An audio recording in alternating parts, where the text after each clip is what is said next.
been pretty good at getting people on, and most dermatologists I talk to, we can get you on a prescription retinoid.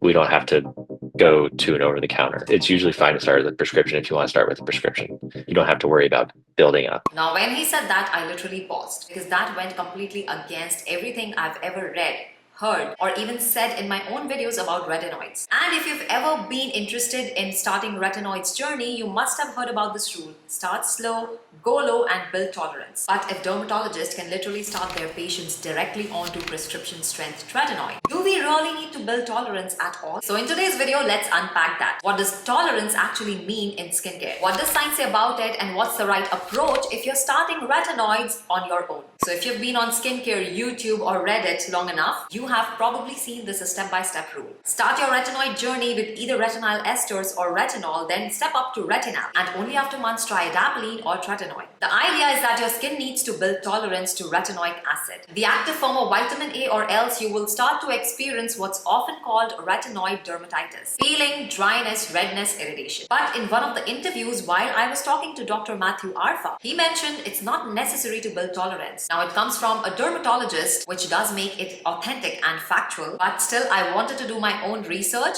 and fact check it myself based on what the studies say. So let's first understand the basics. All retinoids, whether it's retinol, retinal, or tretinoin, eventually convert into retinoic acid inside our skin. That's the molecule that binds to receptors in skin cells and triggers collagen production, improves cell turnover, reduces pigmentation, everything we want in anti-aging skincare. The difference is how many conversion steps each form needs. Retinol esters to retinol to retinal to retinoic acid. The more steps, the weaker and slower it acts, but also the less irritating it tends to be. Now, the idea of building tolerance, it doesn't mean your skin gets used to retinoids in the same manner as your body gets used to certain medications. It's not like your skin cells stop responding or they need more to work. What actually happens is that your skin learns to handle the irritation, the dryness, the redness, or peeling better over time. So in a way, your skin barrier becomes stronger and gets adjusted to the product, not that the ingredient itself becomes less effective. What actually happens is that your skin barrier adapts. Over time, your skin increases lipid production, reduces transepidermal water loss, and becomes less prone to inflammation. So obviously, any irritation feels lower. So technically, it's not that your skin needs to learn to handle retinoids. It just needs time to adjust. At this point, let's look at some of the studies. A 2007 study published in the Archives of Dermatology found that even low concentration retinol, 0.4%, significantly improved fine wrinkles and collagen synthesis over a period of 24 weeks with minimal irritation. It literally showed lower strength works. They just took a little longer. Another review published in 2019 explained that irritation from retinoids isn't due to an allergic or immune reaction.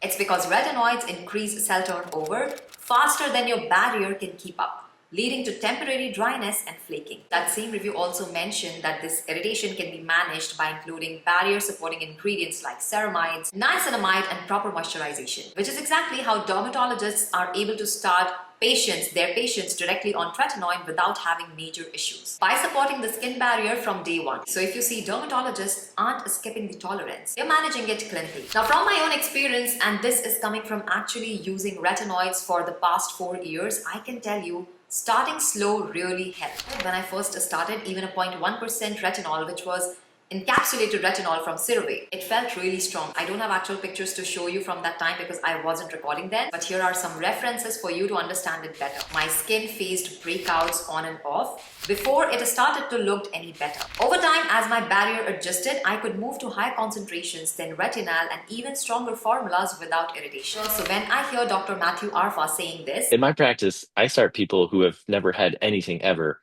on tretinoin all the time, an anti-aging regimen. They've never done anything, and I'll just give them a lower strength tretinoin. Whatever you step up, you're going to have some period of getting used to it.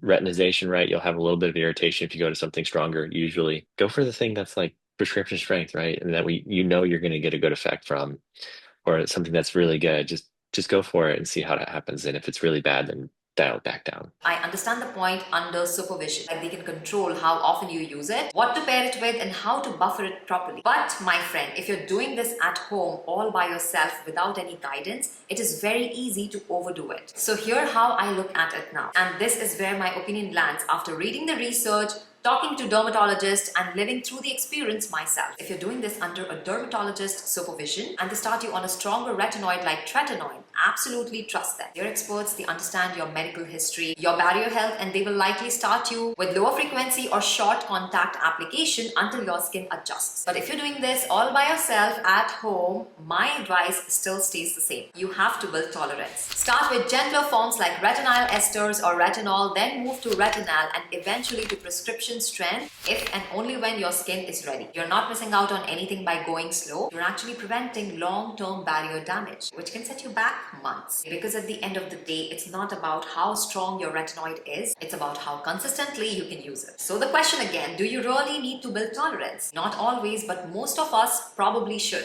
Dermatologists can safely start with higher strengths because they guide and monitor you. But when you're doing it on your own at home, low and slow is the safest and the most sustainable way to go. Let me know in the comments, what did you start your retinoid journey with? Retinol, retinal, or straight up tretinoin? And how did your skin react? If you found this video helpful, like it and subscribe to the channel. And that's all for today's video. I'll see you all in my next video. Until then, stay tuned, stay beautiful.